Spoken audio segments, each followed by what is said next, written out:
Good evening and welcome to AFMX 2021, the virtual edition. My name's Ivan Weiner, Executive Director of the Albuquerque Film and Music Experience.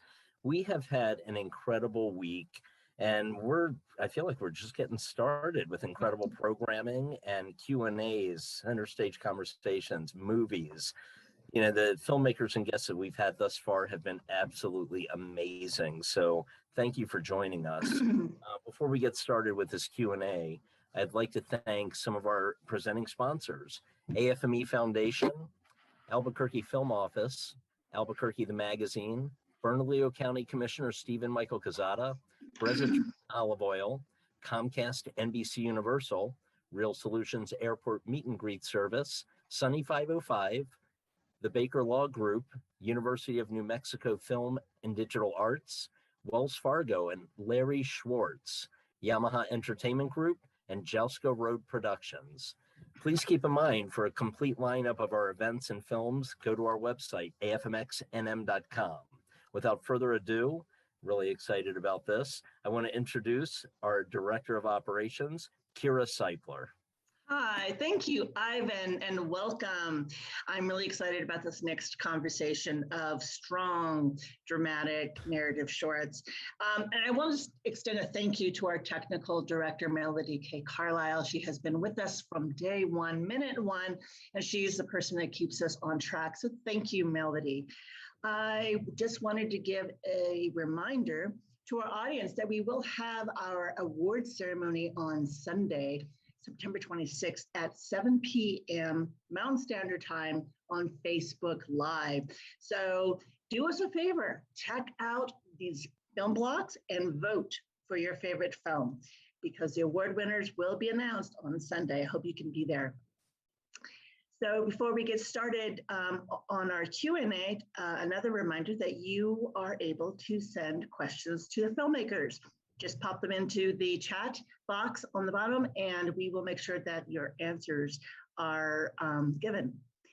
So before we get into the next block, Q&A, I'd like to introduce our moderator, Los Angeles-based producer and director James Glover is a native of Santa Fe, New Mexico, where he grew completely enamored with film. Attending the University of New Mexico and USC Film School, James has now produced content for Fox, MTV, Comedy Central, and has an Emmy for work with Fox Sports. He is currently producing a feature slated for release in fall of 2022. Can't wait to see that. And he is one of AFMX's most popular moderators. Please welcome James Glover. Oh, Carrie, you're too kind. Thank you so much. And thank you to Jason and Antony, lovely filmmakers, for joining me this evening.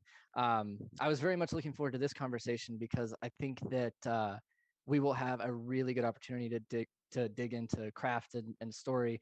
And after watching your films, I was just so excited to meet you both. So without wasting any time, I'm going to jump right in, and I'm going to let you guys introduce yourselves and your films and kick things off. So we're going to start with you, Jason. Take it away. Sure.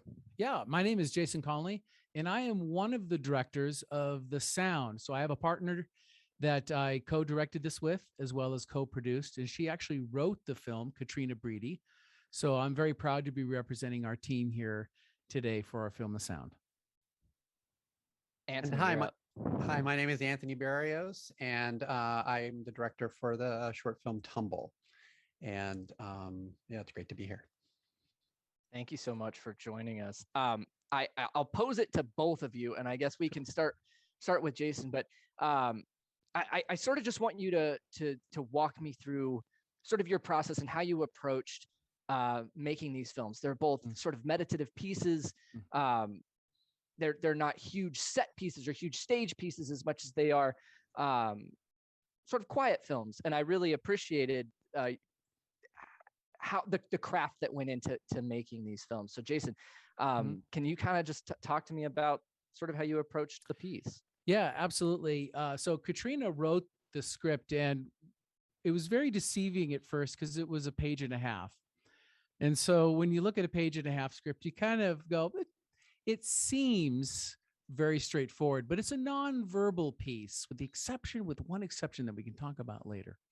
that it's a nonverbal piece. And she wrote this story. And I was really intrigued on how to bring this story to life, because as a kid, and the big kid that I am today, I've always been fascinated, particularly with early monster movies or monster type movies. And the first film I saw was at a little movie house at the Greenwood Cinema when I was a child, called Creature from the Black Lagoon. Now, of course, that was in reruns. I wasn't born when the film came out, but it really captivated my imagination about aquatic life and monsters. And so when Katrina approached me and how do we bring this story to screen, I was instantly captivated by the idea of the the sea creature, and ergo kind of doing a throwback approach, because I'd never filmed anything like that before with such a theming of relevant to today, but told in the way of yesterday, with our creature. And so 80 setups later, this page and a half script turned into the finished film story that you see today. And the question that I'll get asked often is, wow, what's it like being two directors in a film? And I have to tell you that I love partnerships. And when you find a great partnership like we have, it's not about ability, but we definitely, our shoulders are the broadest in certain areas, and we actually complement each other, in the process. And I think that's why working together, this is so successful, so much so that we just finished last month filming another film together, so you find those great partnerships in Crewtopia and Film Family and stuff like that. And we're very excited that people like our story, and it's being presented here for everyone to enjoy. One thing that I think that we've definitely learned over the course of this and many other film festivals with AFMX is that filmmaking is very much a team sport, and it really takes a good working relationship and a good That's collaborative effort in order to bring any story, a small one or a large one, to reality. That's right. No one person can do it alone, or otherwise motion pictures would just have one credit. Yeah, right? That's absolutely true. That's It'd be that true. one name. It'd just be Anthony's name going by. Well, if you can one-man band it, kudos to you. But I definitely prefer to play on a team, like the one that you formed with your partner. Yeah. Anthony, let me ask you the same question. How did you? Because your piece has a lot of style choices and a lot of stylistic choices. How did you approach your script, your piece, to bring to reality what we saw? Well, definitely a collaboration was definitely involved in this piece as well. The director of photography that worked with me on this project, I've worked with him before on some other short films. And so for this particular project, a couple of inspirations. One inspiration to me was Sam Shepard's short stories. And I always wanted to try to do something that was very inspired by that sort of feeling that he would create in his short stories. And I also like Jim Jarmusch and Michael Mann. So my idea is to take those ideas and squish them together and try to see what would be born. And for me, what was born was Tumble. And a lot of the stuff that I did in Tumble, the getting the laundromat was owned by a friend of mine, so we were able to use that. It was shot in Los Angeles. We had no money at all. All the crew was all working, all had jobs, and we were, because I wrote this piece at night. Everyone donated their time, and we were shooting until probably 5 in the morning at some point sometimes. And everyone was very tired. And for the lead actor, Charlie, that played really well into his performance, because as we kept filming, he became more and more haggard, and that really worked. I'm like, it really works, Charlie. Thank you. So basically I wanted to do something. I love the environment we were shooting in, and I love the cinematography of Robbie Mueller. I love black and white photography. And I felt that this environment, the steel and the sort of the reflections and all of the stuff that was happening in there, played a very interesting psychological thing that happened with the characters within the scene. And I really wanted to use that as a way to also bring the story to life, and shooting through certain things and kind of trying. And I also wanted to shoot everything using a 50mm lens. We didn't shoot anything. We only used that one lens. And I also wanted to try to keep a little bit of a distance to try to create this sort of tension that was happening with this character as well. So it was looking at the psychological aspects of how I can bring this character's trauma and what he's going through and the quirkiness and bring it to life. So that's a little bit about how I created that. No, I love that. I think it really shined through how you were able to sort of create that environment, especially, and I did want to touch on this, and I guess now's as good a time as any, but I did want to touch on the cinematography of both your pieces. But Antony, I'll cut back to you, in that you stuck with just one lens. And I think that was a really beautiful choice because it did create a really specific aesthetic in how it related to the character. Yeah, it was, I was thinking, and it's interesting the choices you also make because of budget. Yeah. So I knew, I knew I didn't want to have dollies. I didn't want to like do a lot of that stuff. And nowadays, cameras are so much smaller. You can get a lot of other cameras that have gyroscopes and things on it that are a lot less expensive than doing dolly moves and stuff. But dolly moves do kind of have a really great incredible look, but I wanted to try to like stay away from that. So peeling that back, what do I have? What bones do I have to work with? And that was one of the reasons why I decided to do that as well as a psychological aspect, but a budget reason too. Yeah. No, It's really interesting. It's interesting how I think it's important to have financial parameters when you go into a project. One of the things the worst thing that you can possibly say to me on set is we'll fix it in post. Oh, right. I'm not talking about disrespecting the post-production process and the artists that come into play downstream as they normally would in post-production, but having to fix errors that we should be addressing and correcting on set is something that I find very, it really bugs me. Right. Because we should be able to do this. And with that, I truly believe that actually helps guide creativity. I don't see a financial using finances as an excuse to why something isn't brilliant. You're right. With thoughtful planning, proper, just simple, great filmmaking, and trusting the artist, like your cinematographer, using the nifty 50, shooting in black and white, your aspect ratio. There's some really dope stuff, and having the chrome reflection. And I mean, it really creates a nice little mood where our film, we purposely went a wider aspect ratio because we wanted the characters to feel really small in the frame, that they're in a much, much larger world, and that they are these infinitesimal, creatures within the story that we're telling. So no, I really dig that. I think there's a lot of mental barriers that we perhaps, I'll just speak for myself, that I can put in my way that really don't need to be there, and makes the work harder than it is. No, I agree with that. It's like, I think for me, that whole budget thing was inspiring because it helped me. It started all these other things were firing off in me about creativity wise of how we can do these things. They weren't bad problems. They were exciting because I knew I wanted to, I'm like, oh wait, I can do this, we can do that, and the other thing is the way I worked with my actors, we rehearsed it like a play. So the idea was, the way I like to work with actors is I love to be able to work with them and let them learn the script and then forget it. And then basically it's like, these characters more than I do. These are your characters. Do what you do what art you do, and make these characters come to life. And because we had rehearsed like that, we were able to get those performances, especially from Charlie, being able to get that performance of him.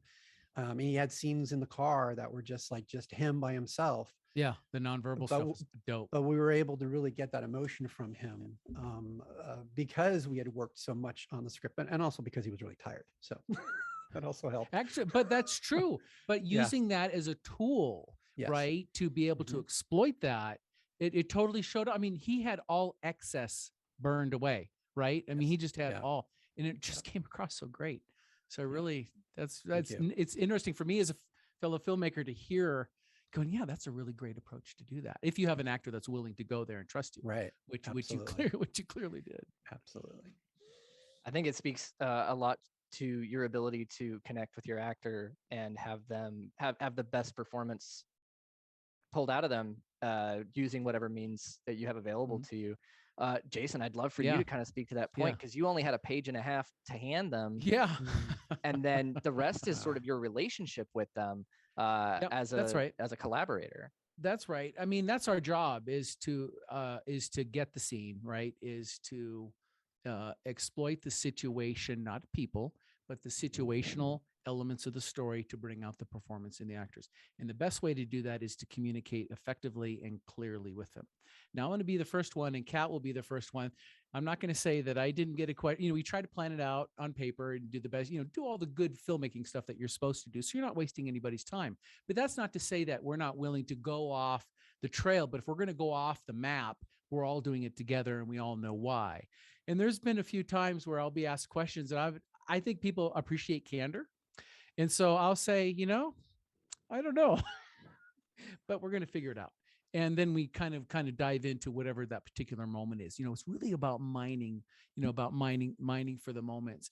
And if you take the extra time to make sure that the actors are along for the ride, because, I love it. George Lucas said it best: all the movies are a trick, and we're the tricksters, right? So we employed a lot of stuff that I admire from like John Carpenter pictures and Alfred Hitchcock, creating the dramatic, because we had worked with our composer as well to make sure we hit the music notes, because it's really those old international pictures where Creature from the Black Lagoon, as you look at it today, it's not that scary, but as a kid, I'd just see a hand and you hear the orchestration come in, because the music can get people to an emotional state more rapidly almost than anything else. But having that in your mind as you're trying to tell the story and be able to convey that to the actors so they don't have to push, because our piece was written and designed as a nonverbal piece. Now, if you're paying attention, there is one line that was left in, and that was by Ayla when she says, "I got it," when she's, the dad's trying to take the fishing pole away. And that was just such an organic moment that we couldn't, how do I phrase it? We could not have, that's a double negative, but we couldn't refuse that moment in the picture, that's the only speaking thing that we allowed in the film. And having the challenge as a true auteur of cinema to try to tell it in a nonverbal way, that was also a challenge, but it's also very liberating, because I don't have to get in the way of all the dialogue sometimes, because sometimes things can be overwritten, but being able to just be able to attack it and having everyone be on the same page and take the time to have that goes a long, long ways. One thing that I always really appreciate about filmmakers who have a really clear vision for their story and a really clear understanding of what the end result needs to look like is whenever they do exercise restraint. And I really appreciated that about your film, because with the dialogue, you exercised a great deal of restraint, because it would have been all too easy for you to explain the monster, explain the situation, explain the relationship, but you did it all visually. Yeah. And I thought that was a brilliant approach, and really a commendable effort to exercise such restraint. I appreciate that. And that goes to Katrina Brede, who wrote the script, because it was that's what drew me into I'll come on this roller coaster ride with you, because it was so clear. And we didn't have all the answers of how to go from page to screen, but it was just so clear, the intentions, it was easy to hop on board with. So for all you filmmakers out there, no amount of filming, acting, or editing, story. You got to have a story. You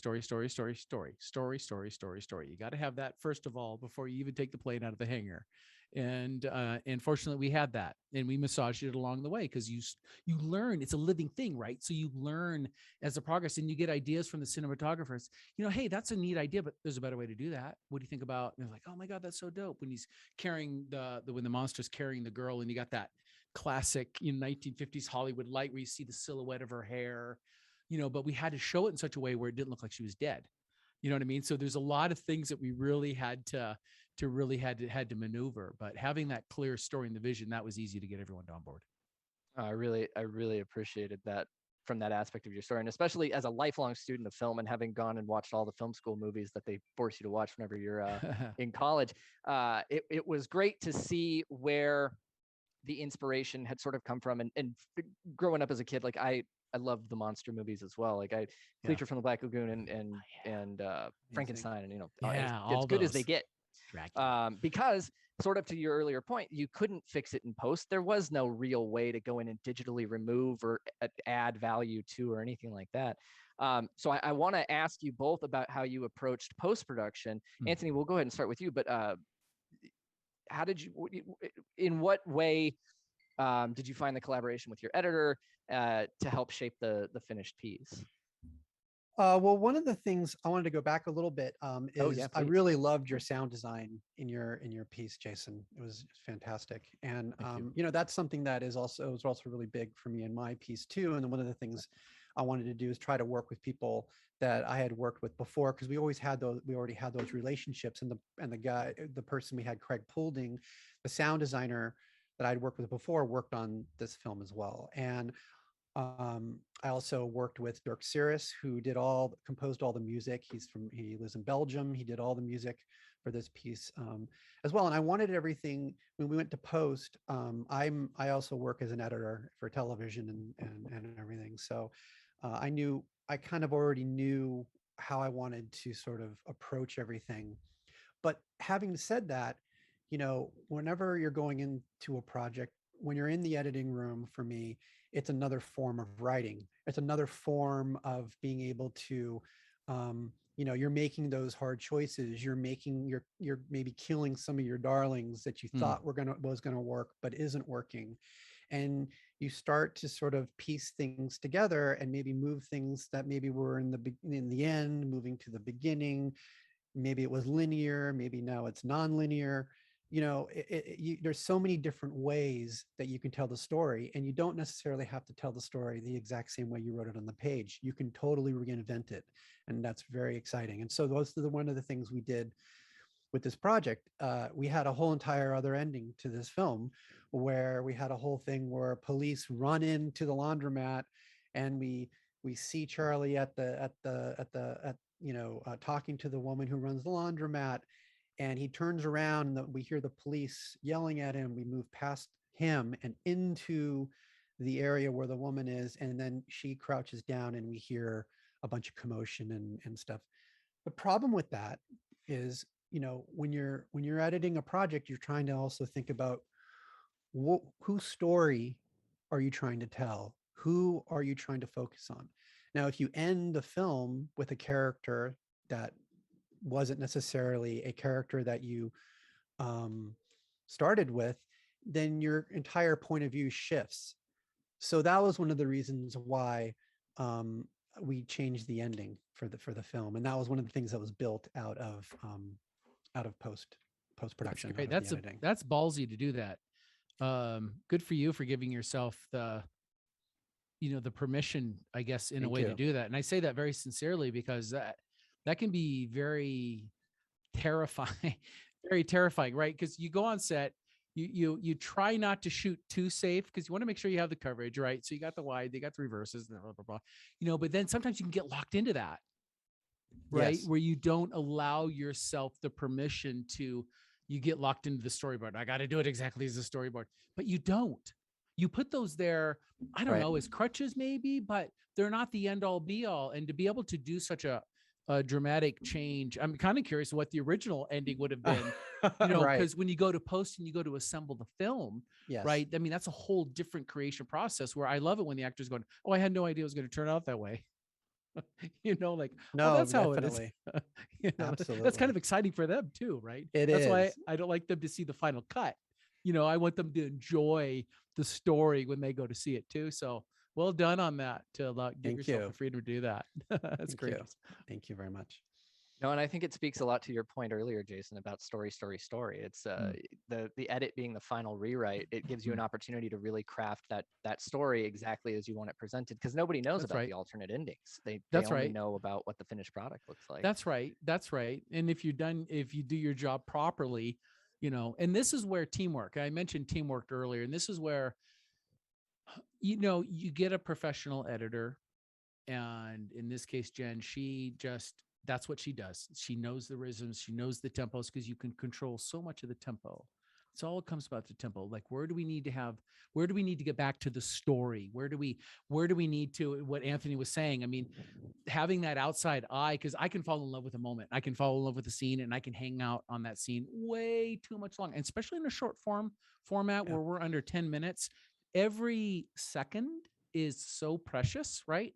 That I can fall in love with it. And it's nice having her. And Katrina, she really, what was really great is my strengths were crew assembly, casting, and then the actual on-set direction.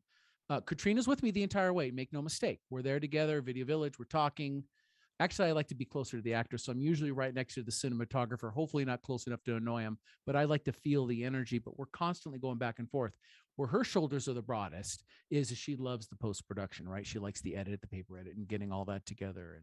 And so that's where we had a nice conglomeration of working together and being able to have the freedom to be able to stay as true to the story because she wrote it. So it's really, I look at my job as a service role is, yes, I'm one of the directors, but I want to help. It's kind of fun to make dreams come true.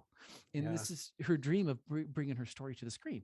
And so being a participant in that and being a service to that, to the story is something that is, I think it's just actually completely thrilling. I think that's so critical as you're approaching a piece, especially one where you said like every second is precious and you've got only a short amount of time to tell that story. That really is where that becomes almost a requirement if it's going to become something of value when you're done with it. I think so. You don't want people to you can get bored in 8 minutes very quickly. I mean, your shot, Anthony, when you got the wides of the line, because I was going to ask you, how did you get a laundromat? By the way, where you got the wides of the laundry. I mean, you got these beautiful, well, I'll call them landscapes inside, right? Mm-hmm. Internal landscape shots that are just so great. But if you would have hung on them too long, then they would be kind of like, they wouldn't be an event. And that's what I really enjoyed, even opening the thing and putting the money in there and the reflection of the chrome. I mean, those were events, and that was really, really great. And I think that's why we like the short form process, right? Because you got to really get to it. You got to establish the conflict very quickly and just kind of get right in there and tell the story. Sorry. Absolutely. And it's that old adage sometimes that less is more, Yeah. Isn't that true? And it's knowing when to be able to hold back. We shot a lot of stuff in the laundry room, and it became a play, and so I'm like, this isn't a film, so we had to scale back. And so again, that was also part of post. But yeah, I mean, definitely it's knowing what to keep and what not to keep, and being brave to be able to do that.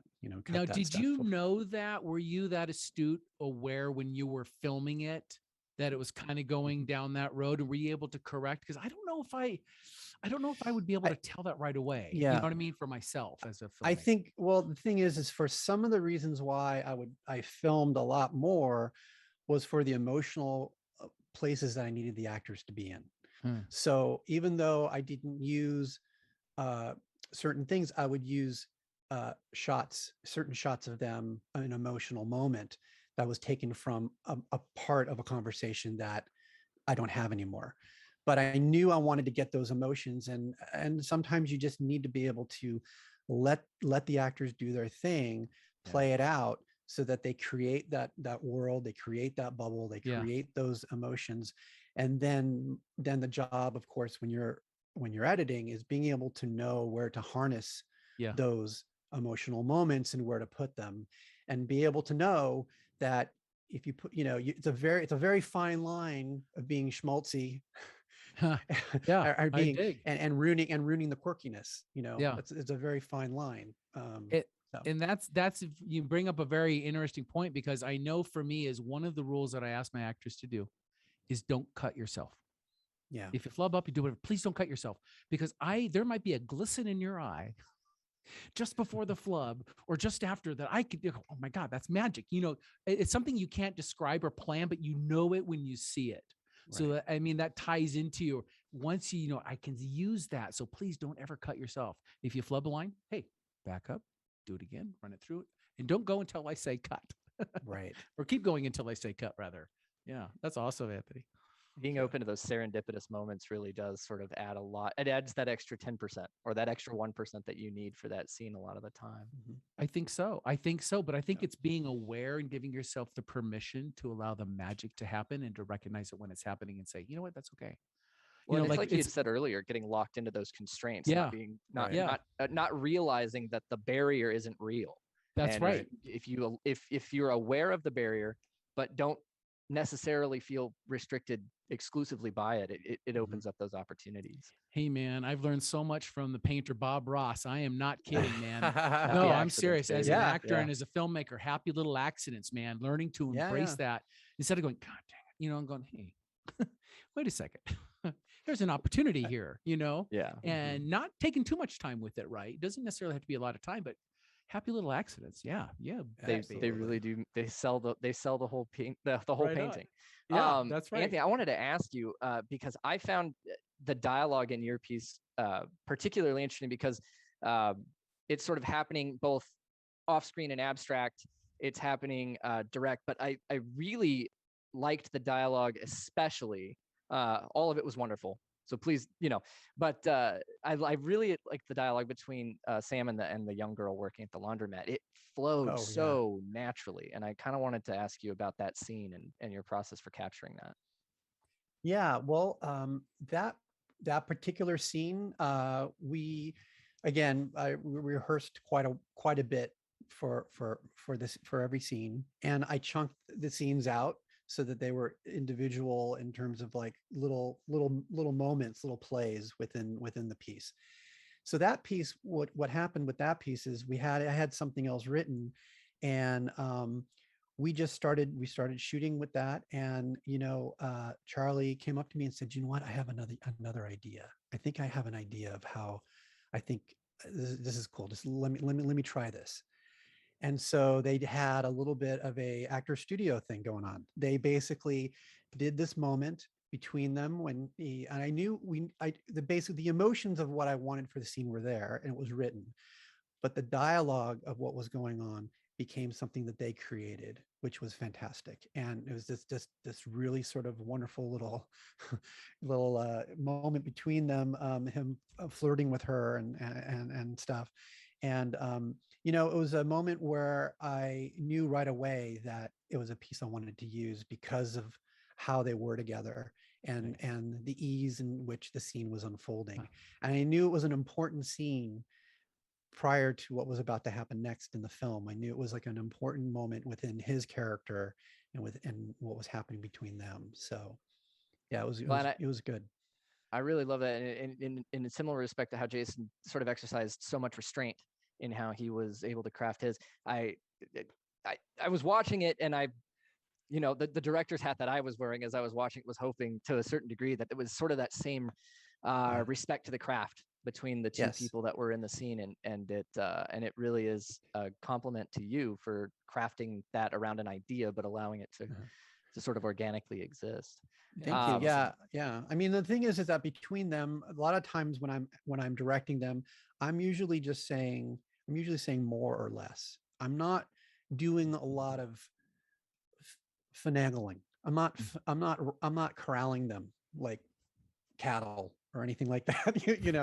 And we've rehearsed a lot. We've rehearsed in the space. They know the space. We've taped stuff off. I worked with my DP quite a bit. We did a whole run through. We use this really wonderful, filmmakers. You can get this on your iPhone called Artemis, and you can get this thing, and you can basically storyboard out all your shots. So I kind of knew we knew all of our shots going into it, what we wanted to do. So that was all pre-planned. So, and I wanted to basically let them roam around in the space and without me. Oh no, I go over here. No, wait. You're off your mark here. But so because I'm shooting 50 millimeter lens, because I'm shooting everything wide, they had a lot of play they could do, which was also really freed them up as actors. So I love that. Yeah, I do too. As we're that's dope. What a That's wonderful great. approach to making a movie. Yeah. In our waning minutes here, I kind of just want to sort of hear from you both philosophically, so to speak. Why short films as a medium, and how is that how is that restriction or constriction conducive to the creative process? And we've sort of touched on it as we've gone through the evening, but I want to hear from you a little more philosophically speaking about why the short form content medium breeds such good creativity. Jason, we'll start with you, but I want to hear from both of you on this. I think for me, so how I got into the short film side is I'm a SAG actor, and there's not a lot of union work up in Washington. And so, but I love telling stories in film, and I love participating in telling stories on film. So what that enabled me to do is the freedom to step behind the camera, which as a director and producer still informs me as an actor, right?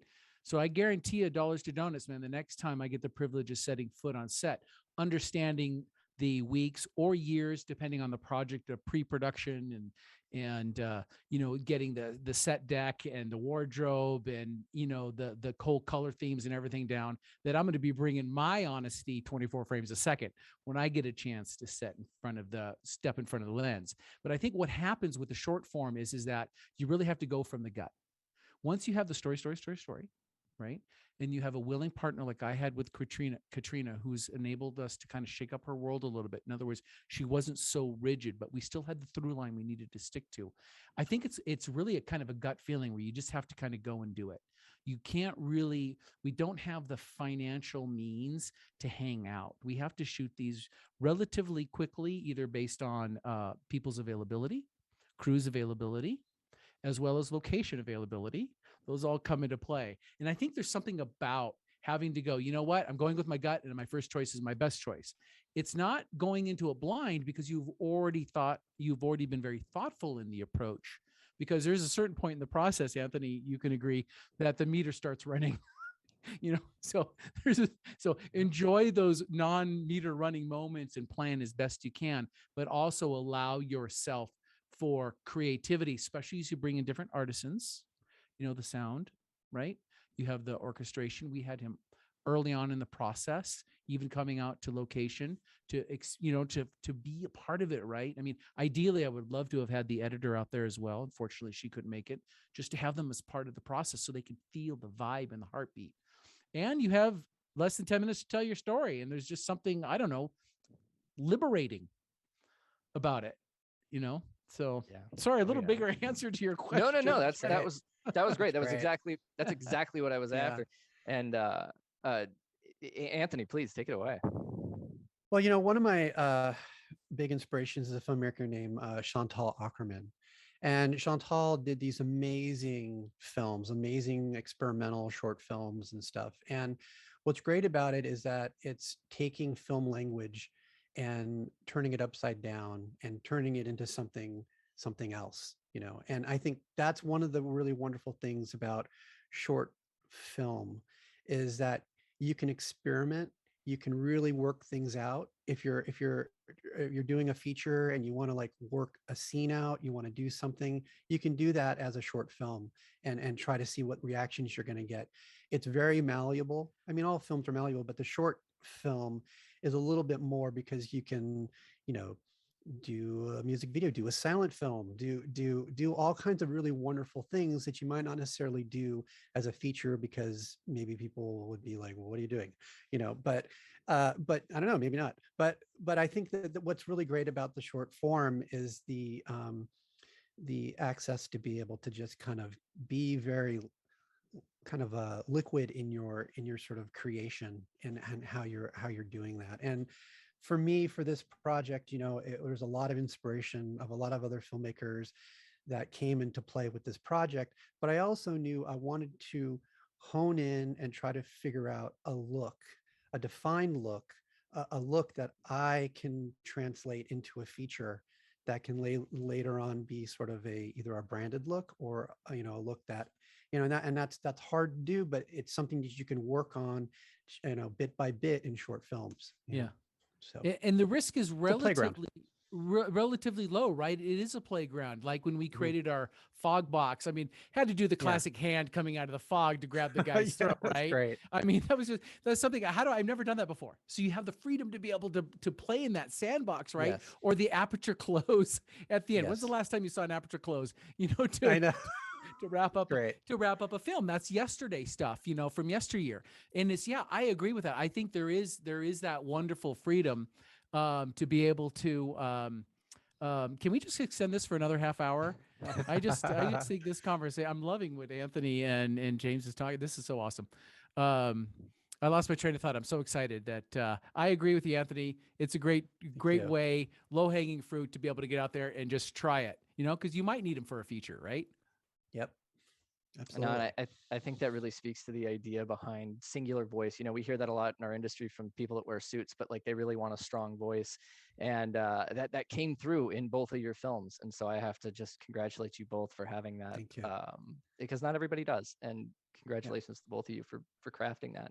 I Thank hate you. to cut this off because I'm really enjoying talking to both of you. But we do have to wrap it up. And so I just want to give a quick thanks to both of you for joining me this evening. Congratulations on your film. And I wish you the best of luck with your future endeavors. If I could just for a moment say thank you. This is my last moderating gig for the festival. So I want to say thank you to Kira and Melody and Ivan for having me, and on behalf of everyone here at AFMX. Thank you so much. Please check it out for the rest of the festival, Saturday and Sunday, award ceremony on Sunday. Please join us for everyone. Thank you so much. Katrina and I thank you, James. Appreciate it very much. Thank you. Thank you so much, James. Thank you both.